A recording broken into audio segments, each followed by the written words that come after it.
Bom, eu gostaria de chamar, então, agora, para darmos continuidade às palestras, o Dr. Alexandre Daniel vai falar um pouquinho para a gente como melhorar a sua performance no mercado de felinos. Obrigado.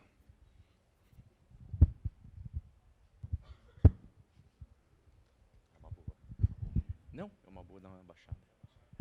Bom dia, gente. Bom dia. Sabadão cedo, a gente está aqui num evento da BHV. Eu agradeço aí mais um convite da BHV e da VetNew para poder conversar com vocês algo que é um pouco fora da minha zona de conforto. Acho que até por isso que eu decidi aceitar e abraçar a ideia aí junto com o João e com o Pacheco e com a Tati sobre falar não de medicina, não da minha área específica de especialização, mas falar um pouco do que rodeia isso, falar um pouco do mercado felino, falar um pouco de como a gente pode melhorar a entrada de felinos, o income financeiro nas nossas clínicas, nos nossos hospitais, como a gente pode melhorar a aceitação do cliente a continuar voltando nas clínicas e hospitais de vocês, como a gente pode melhorar a visibilidade do local, tornando o local mais amigável para gatos. E, para a gente falar disso, eu acho interessante a gente começar num ponto. Estou aqui falando em um summit de gestão da Associação Brasileira de Hospitais Veterinários. Para quem? Para quem eu estou apresentando? A maioria dos que estão aqui, eu tenho plena certeza de que são gestores, donos de clínicas, hospitais, pessoas ligadas a empresas e ao ramo específico, certo ou errado? Quem é que tem gatos?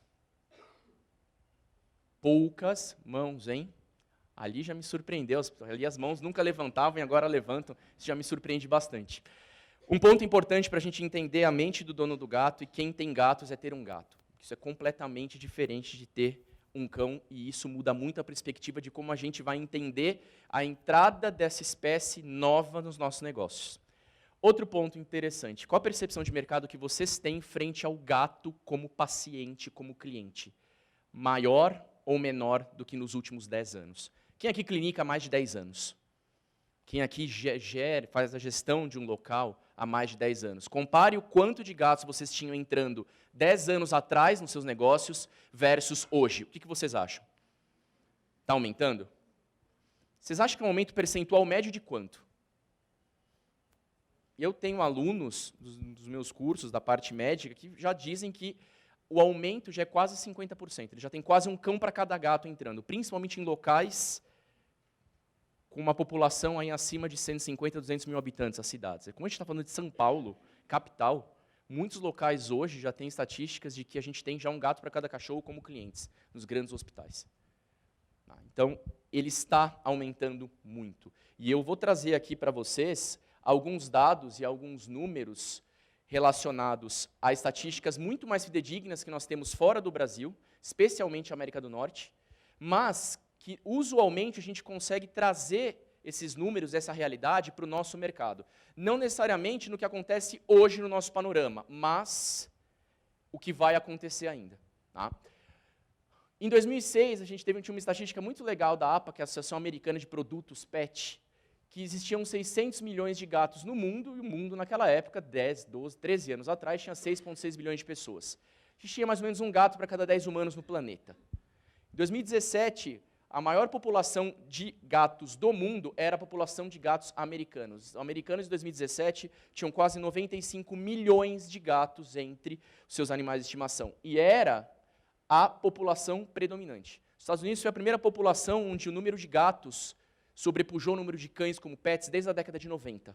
Então, desde a década de 90, o americano já tinha mais gatos do que cães como pet. Não necessariamente como clientes, mas como animal de estimação. Tá?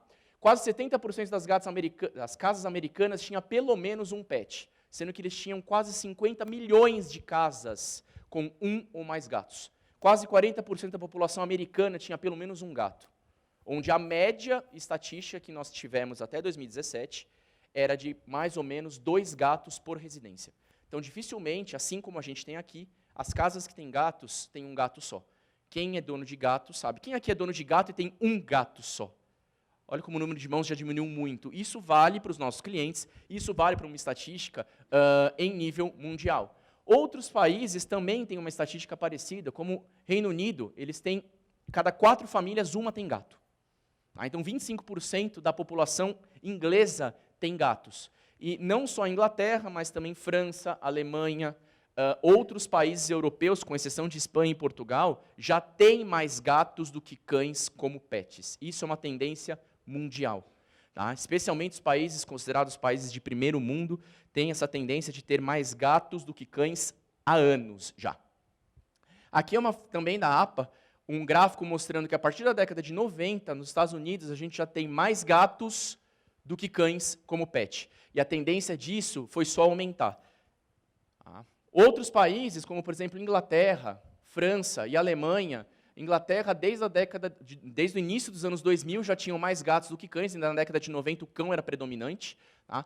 Na França, desde 98, quando a primeira estatística foi feita, já tinha mais gatos do que cães, e na Alemanha, desde 2005, quando veio a primeira estatística deles, também eles já tinham mais gatos do que cães. Então é uma tendência mundial, a gente tem um aumento do paciente felino como espécie predominante pet. A gente vai ver até uns porquês disso. Primeiro ponto, que traz o gato como uma espécie que chama mais atenção em ser um pet do que o cão, é que o custo dele anual é menor. Se a gente pegar, isso é uma tabela da APA de 2016, se a gente pegar o custo anual de vários pontos, como medicações, grooming, petiscos, alimentos, a maioria dos pontos, o gato sai mais barato que o cachorro. São poucos os pontos que o gato sai igual ou maior que o cão, onde, por exemplo, a gente tem custo com alimentação e custo com visitas veterinárias quando o animal está enfermo. E eu vou tentar ligar essa ponta solta do gato custar mais caro para o proprietário quando está doente comparado ao cão, com as Cat Friendly Practices e com os programas de medicina preventiva que a gente tem que instituir nos nossos locais. Tá? Então, são vários os pontos que mostram que o gato é um animal de estimação que custa mais barato. Mas, lembra que eu falei que ele custa mais caro quando ele está doente para ir para o veterinário? Isso tem uma série de pontos, de características evolutivas do gato, que é uma espécie que é um predador solitário, topo de cadeia, e tende a não mostrar sintomas como os cães, então ele esconde muitos sintomas. Quando o gato vai gerar manifestações clínicas, ele já está num estado muito mais avançado do que o cão, certo ou errado? Isso também é traduzido por aqui.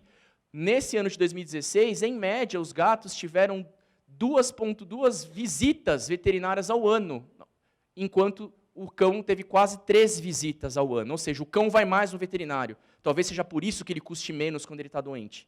Mas eu ainda vou juntar essa ponta solta com outros dados interessantes. Puxando esses dados que a gente tem mundiais, eu trago aqui alguns dados que a gente tem do mercado brasileiro, que é um mercado gigante, que tem um potencial enorme de expansão. Tá? É só a gente entender como a gente vai trabalhar nisso. Em 2006, o Brasil era ainda o 4º país do mundo em número de gatos. Em 2012, ele já subiu para o 2º país do mundo em número de gatos, dependendo da estatística que a gente utiliza. Tá? Dependendo da estatística utilizada, se a estatística contar países como China, o Brasil vai ser o 3º. Só que na China, não necessariamente os gatos são só pets. Tá? Então, a gente tem que tomar um pouco em consideração essa questão de qual a característica da estatística utilizada. Quando a gente pega a estatística só pet, o Brasil, desde 2012, é o 2º país do mundo em número de gatos. A gente tinha uma população estimada, em 2012, de 18 milhões de gatos. 2018, 22 milhões. Percentualmente, não em números totais, mas percentualmente, o gato ele cresce quase o dobro ano a ano quando a gente compara com o cão. Tá? Isso mudou nos últimos 2 anos, assim como também mudou nos Estados Unidos, eu vou mostrar isso mais para o final, mas o gato ele tem um crescimento exponencial muito maior do que o cão, quando a gente pega em número percentual, não em número bruto. O Brasil ainda tem uma população de cães muito maior do que a de gatos, mas a população de gatos ela cresce mais que a de cães percentualmente. Isso tem relação com a mudança de perfil do proprietário, do porquê o proprietário de gatos quer mais gatos, do porquê o proprietário começa a atender esse mercado de querer ter um gato como animal de estimação, e essa curva, essa fatia do bolo de proprietários que têm gatos ou querem começar a ter gatos, é uma fatia muito mais exigente do que a gente tinha 10 anos atrás. O perfil do dono do gato, a questão de exigência do dono do gato, ela vem mudando muito nos últimos anos. Muito. Isso não é só no Brasil, isso é mundialmente. Tá? Então a gente tem aqui, é um gráfico da própria Bimpet, que o Brasil é a 2ª maior população do mundo, só que é o 4º maior mercado de animais de estimação. E a gente precisa começar a transformar esse número também em 2º. A gente tem muitos animais de estimação, Mas, pegando o mercado de animais que vão ao veterinário, nós somos o quarto.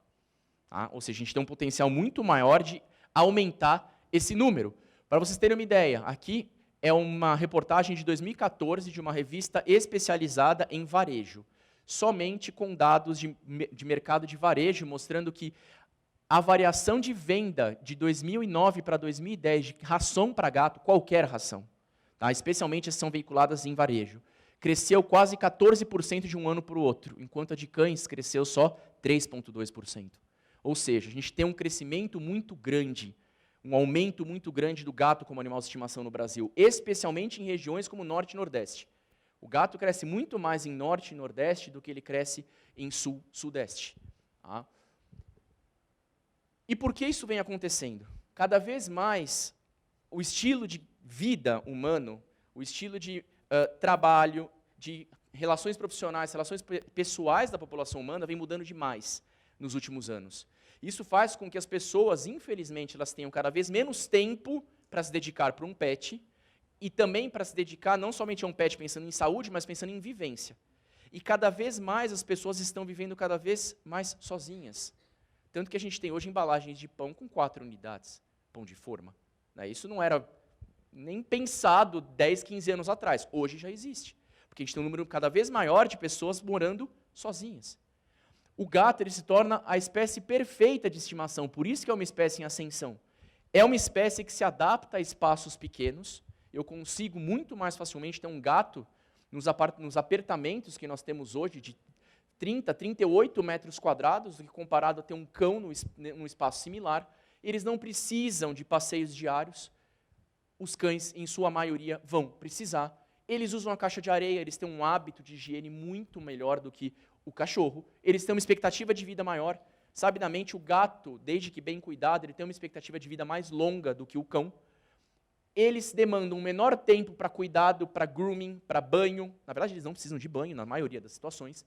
Eles são quietos, eles são independentes, custam menos e não comem o próprio cocô. Eles têm todas as características que trazem o gato como uma espécie que vem cada vez mais sendo escolhida como animal de estimação. E podem perguntar isso para os seus clientes. Clientes que trazem o primeiro gato. Clientes que estão com o primeiro gato. Pergunta para eles, vocês já tinham tido cachorro? Já. E já tinha tido gato? Não. Agora que tem, qual você prefere? 90% vai falar o quê? Gato.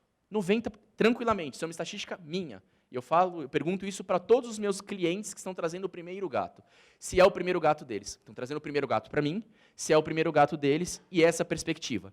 90% no mínimo vão responder que preferem o gato do que o cão. Por praticidade, por uma série de quebras de mitos que existem na sociedade, de mitos e preconceitos frente ao gato, que o gato ele não é uma espécie carinhosa, o meu gato vem me receber na porta, o meu gato brinca de bolinha comigo. Então, essas coisas, eles só percebem depois de ter um gato. Isso muda muito a perspectiva do proprietário frente ao gato. Isso é tão importante, gente, que a gente tem até um índice que correlaciona a característica de renda per capita e condição da população com o número de gatos que existe, que é chamado de índice Big Cat. Assim como a gente tem o índice Big Mac, a gente tem o índice Big Cat.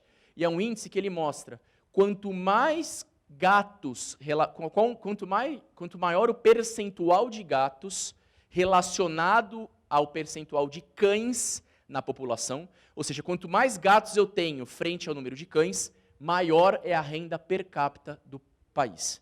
Então, quanto mais gatos o país tem, maior é a renda per capita, maior o desenvolvimento desse país. E a recíproca também é verdadeira. Quanto mais cães eu tenho, menor a renda per capita do país.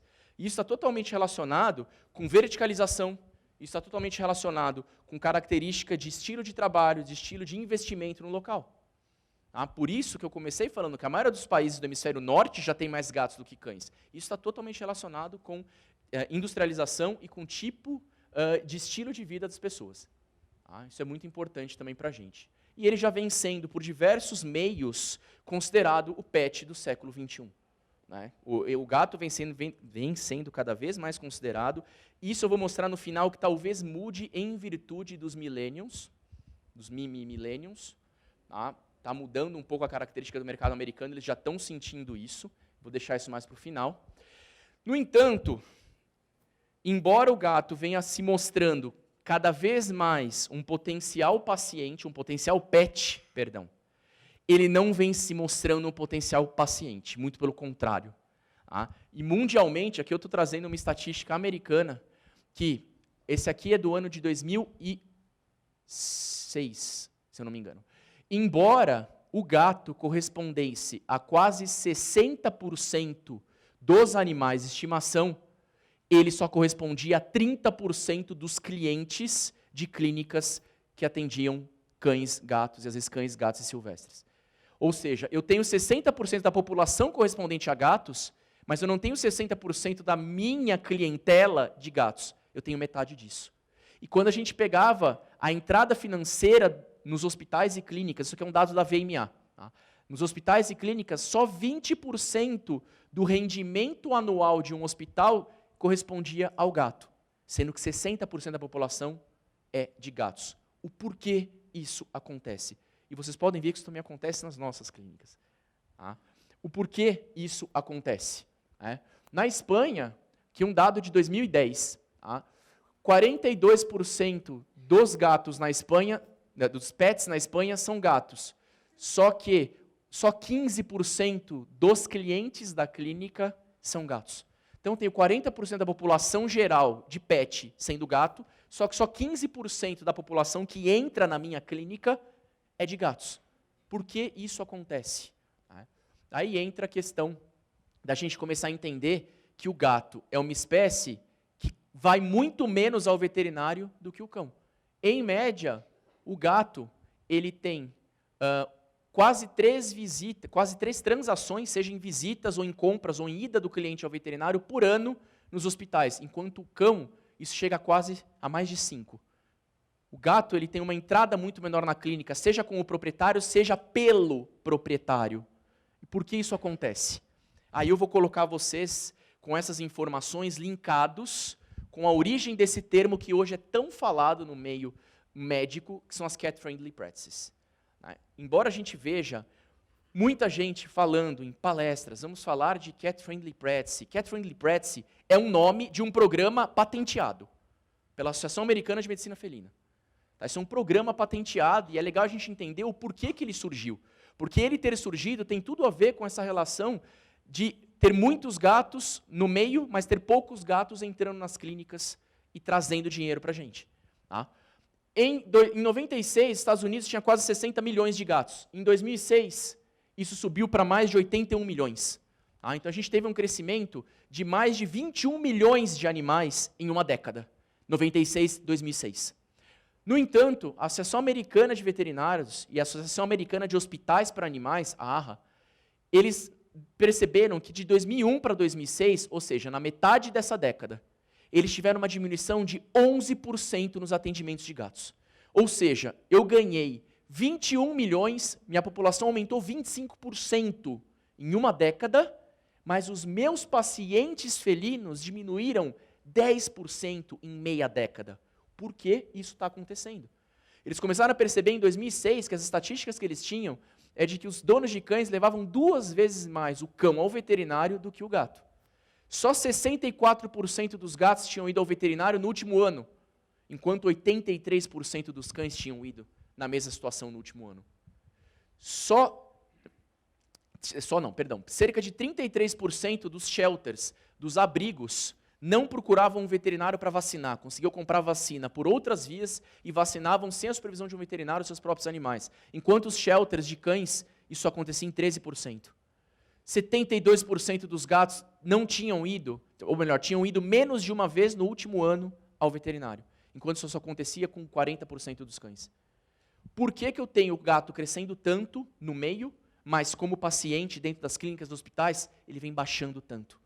Isso alertou de maneira importante a Associação Americana de Veterinários e a Associação Americana de Veterinários de Felinos para começar a falar, eu preciso fazer alguma coisa. Por quê? Porque a gente está perdendo o mercado. A gente está ganhando em número, mas está perdendo em mercado. O que está acontecendo? Eles fizeram um estudo gigantesco que foi patrocinado pela Bayer, tanto que hoje ele é chamado de estudo da Bayer, que começou em 2006 E ele só terminou toda a coleta de dados e toda a publicação dele depois de 2011. Ele era lançado em fascículos, as informações que vinham dele. Por quê? Porque eles fizeram um estudo de mercado gigantesco. Nunca teve um estudo de mercado tão grande no planeta veterinário quanto esse estudo da Bayer para o gato. Tá? Onde eles avaliaram o mercado do ponto de vista do proprietário, do ponto de vista do veterinário e do ponto de vista do gato, para entender o porquê isso estava acontecendo. O porquê, de 96 para 2001, o número de visitas dos pets aumentou, mas, a partir de 2001, ele entrou numa estagnação. Ele entrou num platô. A partir de 2001, o número de clientes ativos por clínica veterinária foi descendo consideravelmente.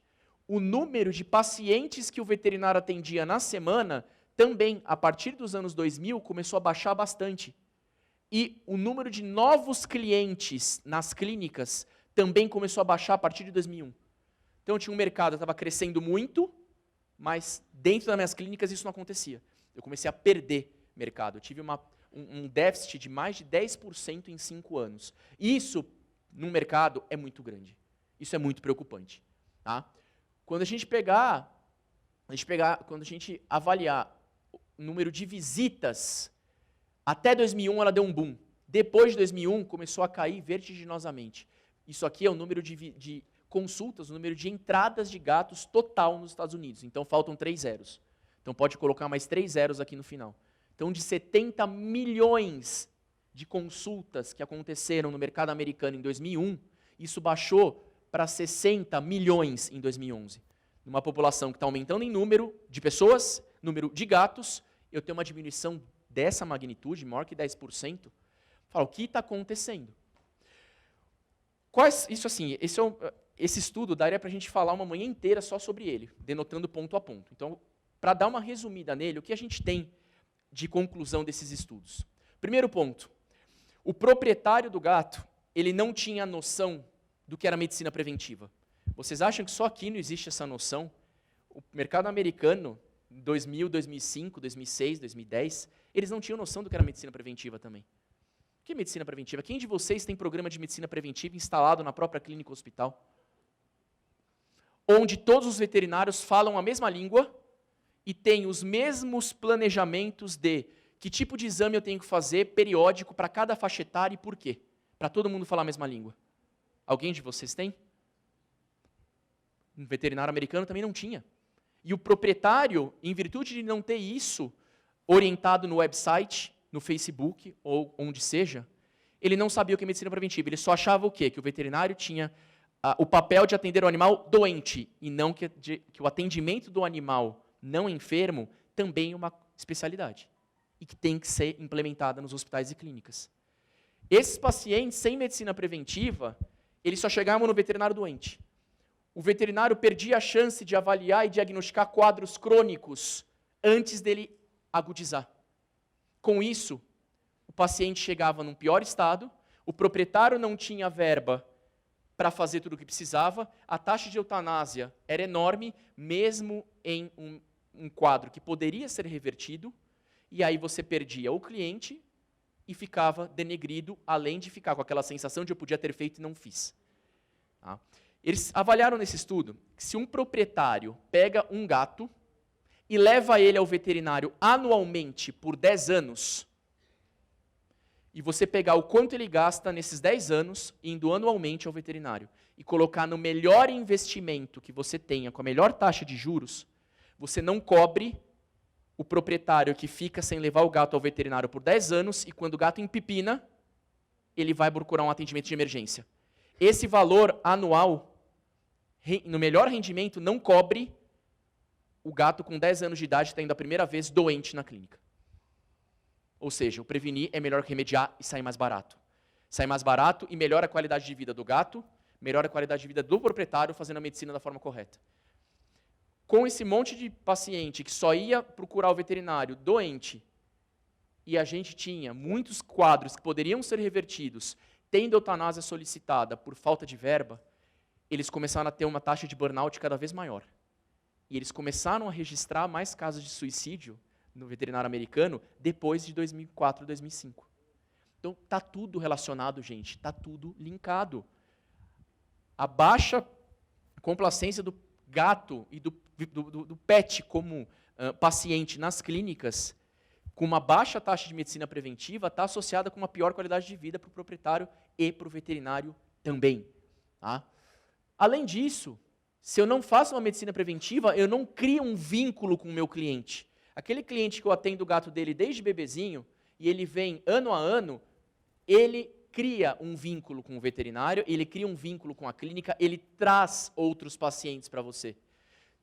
Quem tem hospital grande aqui que atende os animais de primeiro encaminhamento sabe, quando o animal chega zicado, mal, e morre no hospital, a culpa é de quem? Do hospital. E aí quem fica com a imagem ruim? O hospital. Isso é falta de medicina preventiva, não é culpa do hospital, é culpa do meio. Por quê? Porque nós não falamos de medicina preventiva com os nossos pacientes. Nós não estabelecemos isso dentro das próprias clínicas. Como é que a maioria dos veterinários quer tentar trazer o paciente para a clínica todo ano? Com vacina, e esse é a pior forma de você fazer o paciente voltar todo ano. Porque ele não precisa ser só vacinado. Inclusive, os protocolos mais recentes de vacinação não são mais anuais. É avaliação anual. A vacinação é um pedaço do todo que a gente precisa avaliar esses pacientes ano a ano. Visto isso, eles avaliaram que a gente tinha uma redução de número, de qualidade de atendimento e de qualidade de vida para o gato, para o dono do gato e para o veterinário. Com esses primeiros resultados, em 2008, a Associação Americana de Hospitais, junto com a Associação Americana de Medicina Felina, fizeram um encontro para começar a estabelecer metas e melhorias com essa base de entendimento do mercado. Aí eles criaram os consensos e o programa Cat Friendly Practice. O programa Cat Friendly Practice faz parte do entendimento de todo o conceito desses dados. Tá? A partir de 2009, eles criaram o Consenso Americano de Medicina Preventiva. O que é isso? O que todo veterinário tem que falar igual. Vamos dividir nossos pacientes por faixa etária. Em cada faixa etária, qual exame e o que eu tenho que me preocupar naquele estilo de vida. Isso para o paciente assintomático. Vamos começar a fazer qual a frequência que eu tenho que ter de FIV-FeLV, qual a frequência que eu tenho que ter de avaliação renal e hepática, onde entra o exame de urina, quando eu começo a fazer T4. Tudo isso foi determinado nesses consensos. Além dos consensos de melhoria e manejo amigável do gato. Aqui a gente tem as 3 publicações, 2 foram em 2011 e uma só em 2014, trazendo os resultados do estudo fase a fase. Isso para aqueles que querem entrar mais nesses pontos corporativos e gestores da história. Olha que dados legais. Embora o gato fosse 55% da população geral de pets em 2011, ele era só 40% da população de pacientes. E enquanto o cão tinha 2,3 visitas ao veterinário ao ano, o gato tinha menos de 2. E o que é pior, quanto menos o gato sai de casa, menos ele também sai de casa para o veterinário. Por quê? Porque lá é muito comum o gato ter acesso à rua. Lá muitos não têm acesso à rua, têm acesso à mata, porque eles vivem em regiões muito abertas. Os gatos que não tinham acesso externo iam menos ainda ao veterinário. Por quê? Porque o proprietário não tem a percepção de que o gato precisa ao veterinário. Saudável. Ele só precisa ao veterinário em 2 situações, para vacinar ou quando está doente. Isso é a perspectiva da mentalidade do proprietário americano. E um dos principais pontos identificados como um problema para o proprietário levar o gato ao veterinário é o transporte. E aí vem uma pergunta importante. E óbvio, não tem como a gente... Hoje não é o nosso objetivo falar disso aqui. Isso vão ser cenas dos próximos capítulos com a BHV. Quem de vocês fala sobre manejo de caixa de transporte com todo dono de gato? Quem comenta como essa caixa tem que ser colocada, aonde? Quais são os melhores métodos para você evitar aquele trauma que o gato tem e o proprietário, consequentemente, dê? O proprietário guarda aquela caixa dentro do maleiro, ele vai abrir o guarda-roupa, ele pegou naquela maçaneta, o gato percebeu, ele some, vai para baixo da cama e se esconde. E aí o proprietário tem uma briga com o gato para conseguir colocá-lo no transporte. Essa foi a primeira queixa do proprietário.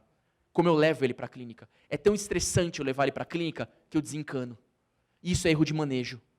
Tem uma pesquisa da CEVA europeia que ela avaliou veterinários na França, na Inglaterra, na Alemanha e nos Estados Unidos. E perguntou, quem aqui fala com todo proprietário sobre caixa de transporte? Menos de 10% fala. E esse é o primeiro ponto. Se vocês pegarem as cartilhas e do programa americano Cat Friendly Practice, a primeira que a gente fez, inclusive a gente está traduzindo todos para o português, tá? O primeiro que a gente fez foi qual? Como levar o gato para o veterinário. Por quê? Porque é o primeiro passo que o proprietário tem de dificuldade. E isso é estatístico, isso foi deduzido no estudo. Tá? É algo meio empírico, mas ninguém faz. Ninguém faz. Esse é o grande problema, é um dos primeiros pontos. Tá? Olha a atitude do proprietário frente ao veterinário. Mais de 40% dos donos de gatos falam que não vão ao veterinário a não ser que precise ser vacinado.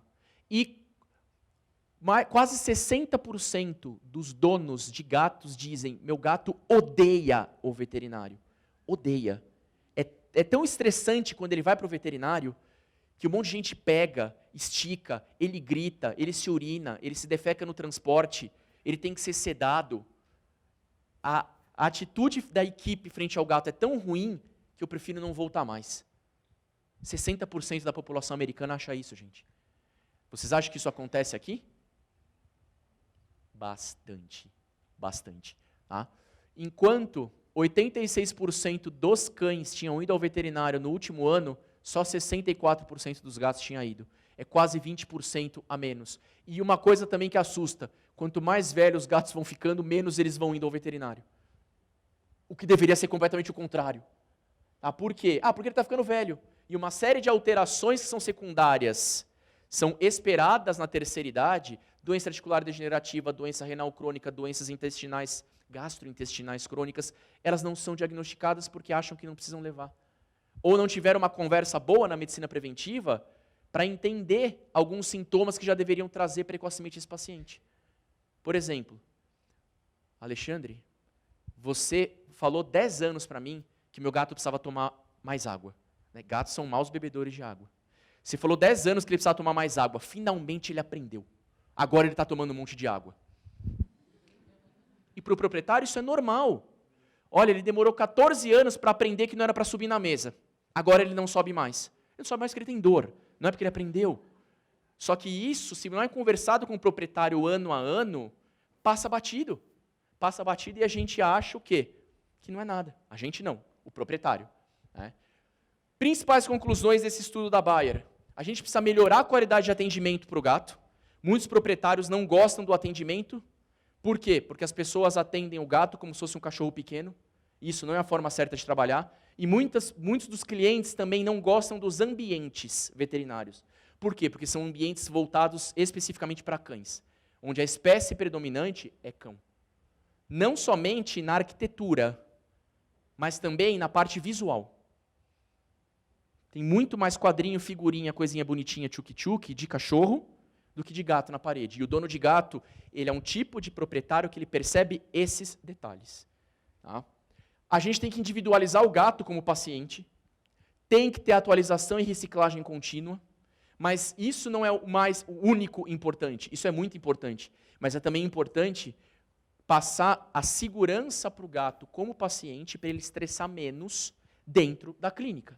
Tá? A gente precisa entender melhor esse conceito de ambientes amigáveis para gatos e um ponto importante, foi um dos primeiros consensos que eles lançaram com o estudo.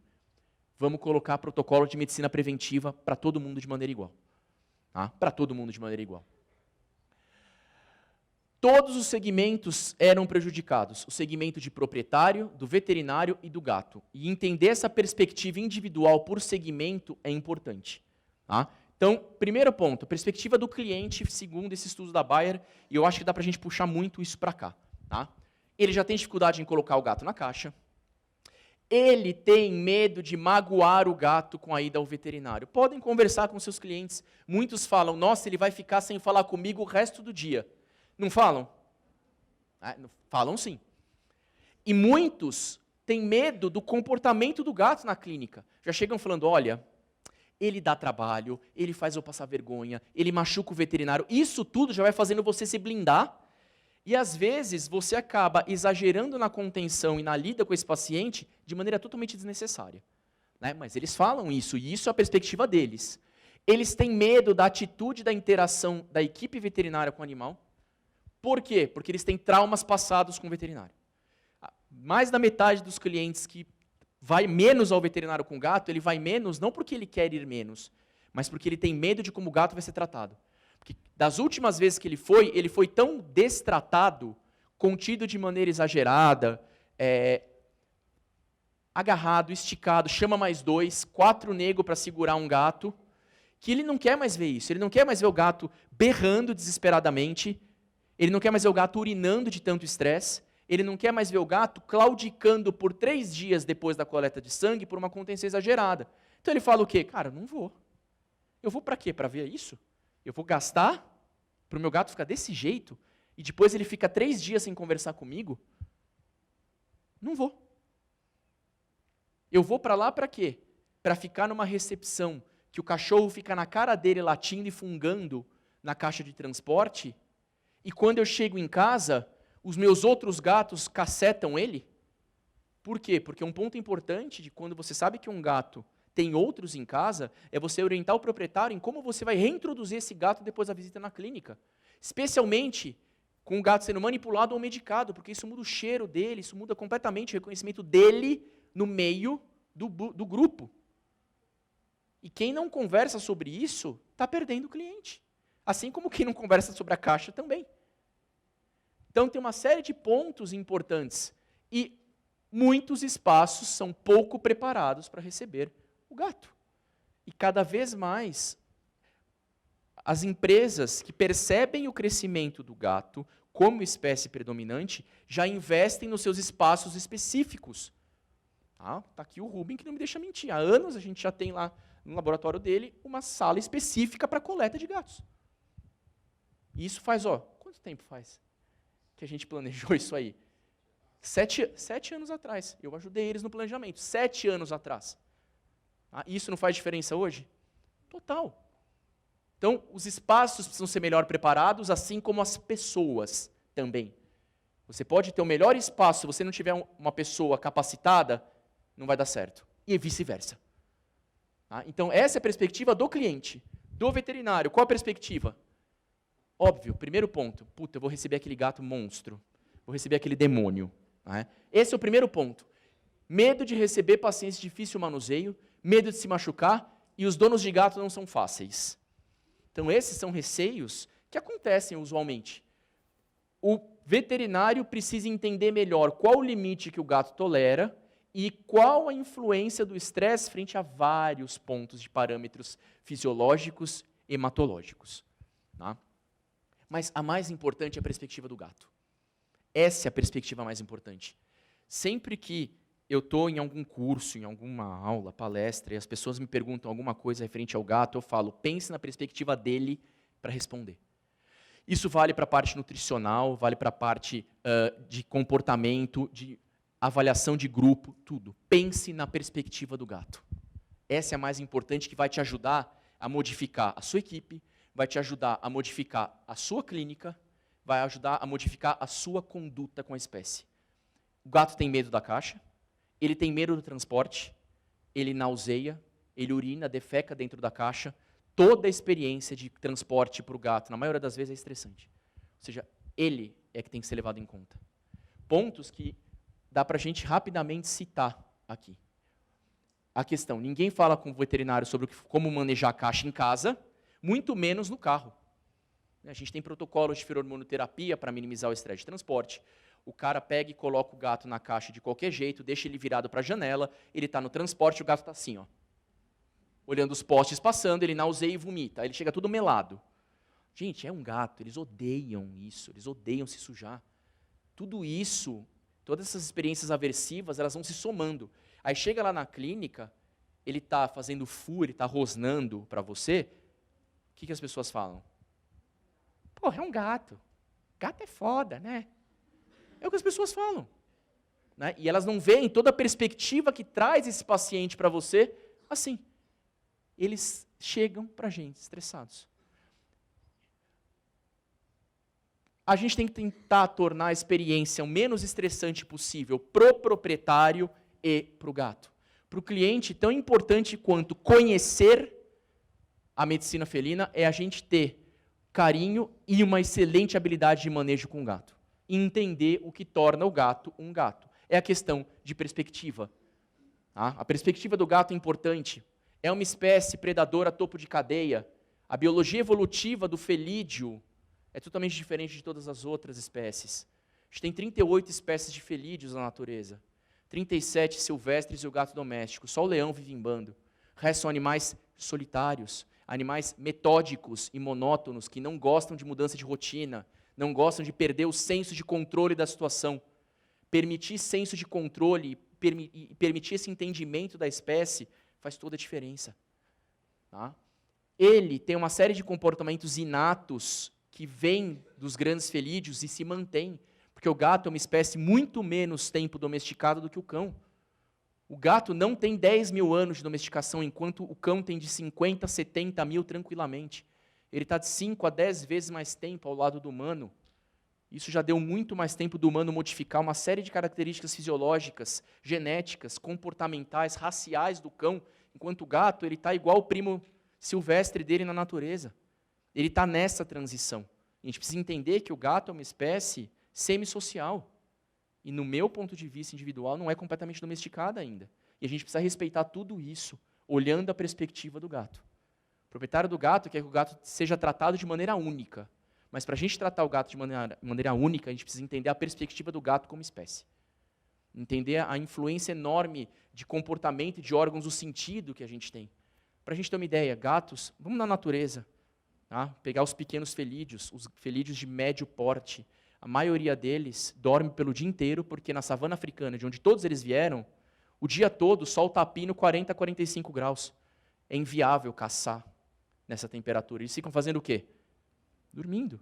E qual o principal horário de pico de atividade do gato? O gato é uma espécie crepuscular.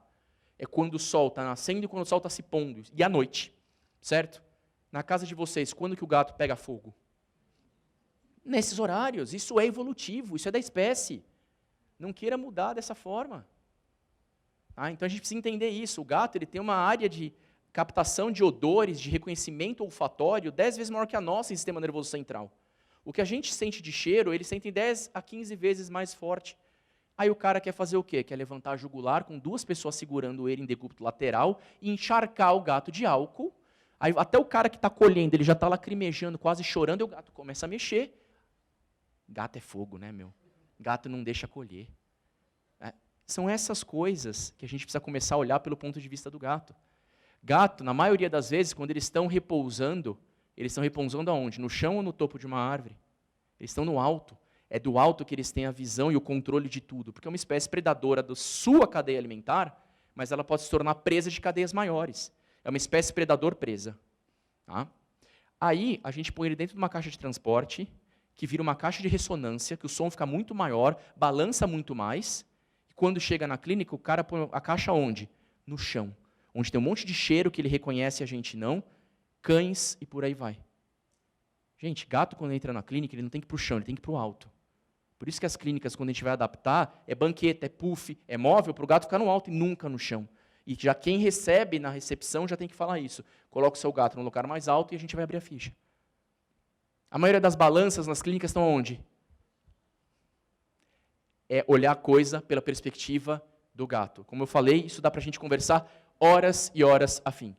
Se a gente respeita o gato e faz um manejo correto, a gente tem muito mais segurança do paciente, muito menos estresse, a gente vai ter melhor resposta do meu manejo, melhor resultado dos meus testes, eu vou ter uma equipe satisfeita, eu vou ter um cliente satisfeito e esse cliente vai estar fidelizado. E esse cliente fidelizado vai trazer outros clientes. Essa é a dinâmica que a gente tem que ter. E olha como é importante esse conceito cat-friendly.